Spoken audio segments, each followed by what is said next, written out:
എന്റെ പല വീഡിയോയില് ഞാൻ സർവൈവൽ മോഡ്, അലേർട്ട് മോഡ് അല്ലെങ്കിൽ സേഫ്റ്റി മോഡ് എന്നൊക്കെ പറയാറുണ്ട്. നിങ്ങൾ വിചാരിക്കും ഇത് എന്താണ്? ഇന്ന് അതിന്റെ ഒരു എക്സ്പ്ലനേഷനുമായിട്ടാണ് ഞാൻ വന്നിരിക്കുന്നത്.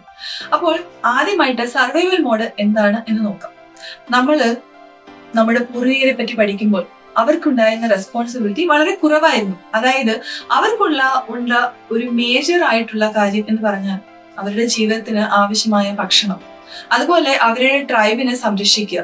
മറ്റൊന്ന് മേജർ ആയിട്ടുള്ളത് ഒരു സർവൈവൽ മോഡിൽ നിൽക്കുക. അതായത് ഒരു പുലിയെ, ഒരു സിംഹത്തിൽ നിന്നും രക്ഷപ്പെട്ട് ഒരു സർവൈവൽ മോഡിൽ നിൽക്കുക, അവർ രക്ഷപ്പെടുക എന്നുള്ളതാണ്. അപ്പം ഇങ്ങനെ വളരെ പരിമിതപ്പെട്ട ഒരു റെസ്പോൺസിബിലിറ്റി ആയിരുന്നു ആ സമയത്ത് അവർക്കുണ്ടായത്. പക്ഷെ ഇന്ന് നമ്മുടെ ജീവിതത്തിൽ അങ്ങനെയാണോ? കോൺസ്റ്റന്റ് ആയിട്ടുള്ള സോഷ്യൽ മീഡിയയിൽ വരുന്ന ഓരോ വീഡിയോ, ഇത് നമ്മുടെ സമൂഹത്തില് പല സ്ഥലത്ത് നടക്കുന്ന പല ന്യൂസുകള് നമ്മുടെ ബ്രെയിനിലേക്ക് നമ്മൾ കൊടുക്കുമ്പോൾ നമ്മുടെ ബ്രെയിനിന് ഇത് യഥാർത്ഥത്തിൽ നമ്മുടെ ജീവിതത്തിൽ സംഭവിക്കുന്നതാണോ അല്ലയോ എന്ന് മനസ്സിലാക്കാൻ കഴിയുകയില്ല. കാരണം ബ്രെയിനിന് ഇമാജിനേഷനും യഥാർത്ഥത്തിൽ നടക്കുന്ന റിയാലിറ്റിയും തമ്മിൽ വേർതിരിച്ചറിയാൻ പറ്റുകയില്ല. അപ്പോൾ ഇങ്ങനെയായിട്ട് നമ്മൾ പല നോട്ടിഫിക്കേഷൻസും, പല വീഡിയോസും, പല ന്യൂസും, നമ്മുടെ ജീവിതത്തിലുള്ള ടെൻഷനും ഒക്കെ അനുഭവിച്ചുകൊണ്ട് മുന്നോട്ട് പോകുമ്പോൾ നമുക്ക് ഉണ്ടാകുന്ന ചില കെമിക്കൽ ചേഞ്ചസ് ഉണ്ട്. നമ്മുടെ ബോഡിയിൽ പല കെമിക്കൽ ചേഞ്ചസ് ഉണ്ടാകും. നമ്മുടെ ബ്രെയിനിലുള്ള അമിഗ്ഡലയും ഹിപ്പോകാമ്പസ് എന്ന് പറഞ്ഞ ഈ രണ്ട് പോർഷൻസ് നമ്മുടെ ഇമോഷൻസിനെ കൺട്രോൾ ചെയ്യുന്നതാണ്.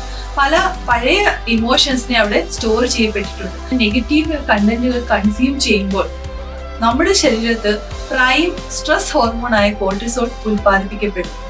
അപ്പോൾ നമ്മൾ ബ്രെയിനിലേക്ക് കൊടുക്കുന്ന സിഗ്നൽ, ആ അമിഗ്ഡല അല്ലെങ്കിൽ ഹിപ്പോകാമ്പസിലേക്ക് നമ്മൾ കൊടുക്കുന്ന സിഗ്നൽ എന്ന് പറഞ്ഞാൽ ഞാൻ ഇപ്പോൾ ഒരു അപകടത്തിലാണ്.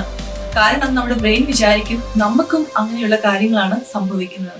അപ്പോൾ ഈ കോർട്ടിസോൾ ഉൽപ്പാദിപ്പിക്കപ്പെടുന്നത് വഴി, വളരെ ഹൈ ആവുന്നത് വഴി നമ്മുടെ ഹാർട്ട് ബീറ്റ് വളരെ കൂടുകയും നമ്മുടെ ബ്രീത്തിങ് ഒക്കെ ഷാലോ ആയി മാറുകയും ചെയ്യും. നമ്മുടെ ശരീരമൊക്കെ ടൈറ്റ് ആയി മാറും. നമുക്ക് പേടി തോന്നും.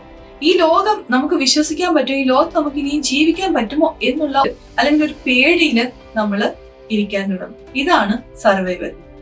അപ്പോൾ ഈ സമയത്ത് ഈ സർവൈവൽ മോഡിൽ ഉണ്ടാകുന്ന ഇമോഷൻസ്, അത് ഭയമായിരിക്കാം, ദേഷ്യമായിരിക്കാം, സങ്കടമായിരിക്കാം, അത് എന്തായാലും നമ്മുടെ ശരീരത്തിൽ സ്റ്റോർ ചെയ്യപ്പെടുന്നു. ഈ സ്റ്റോർ ചെയ്യപ്പെടുന്ന ഇമോഷൻസ് മൂലം നമ്മുടെ നെർവസ് സിസ്റ്റം, നമ്മുടെ പാരസിമ്പത്തറ്റിക് നെർവസ് സിസ്റ്റം ഡിസ്റെഗുലേറ്റ് ആവുന്നു. അതുകൊണ്ട് നമുക്ക് കറക്റ്റ് ആയിട്ട് ഒരു റെസ്റ്റോ അല്ലെങ്കിൽ നമ്മുടെ ഡയജഷനോ കറക്റ്റ് ആയിട്ട് നടക്കുകയില്ല.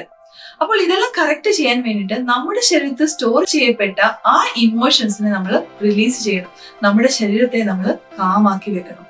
അങ്ങനെ കാമാക്കി വെക്കുമ്പോൾ നമ്മൾ കൊടുക്കുന്ന മെസ്സേജ് എന്താണെന്ന് വെച്ചാൽ, ഞാൻ ഇപ്പോൾ സേഫ് സോണിലാണ്, ഞാൻ ഇപ്പോൾ സേഫ് ആണ് എന്നുള്ള സിഗ്നൽ നമ്മൾ ബ്രെയിനിലേക്ക് കൊടുക്കും. അതിനായിട്ട് നമുക്ക് പല ടെക്നിക്കുകളുണ്ട്. ഇമോഷണൽ ഫ്രീഡം ടെക്നിക്ക് അല്ലെങ്കിൽ EFT ടാപ്പിംഗ് അതില് ഒരു ടെക്നിക്കാണ്. അത് നിങ്ങൾക്ക് ചെയ്യാവുന്നതാണ്. അങ്ങനെ നിങ്ങൾക്ക് നിങ്ങളുടെ നെർവസ് സിസ്റ്റത്തിനെ റെഗുലേറ്റ് ചെയ്യാൻ കഴിയും. അതാണ് സേഫ്റ്റി.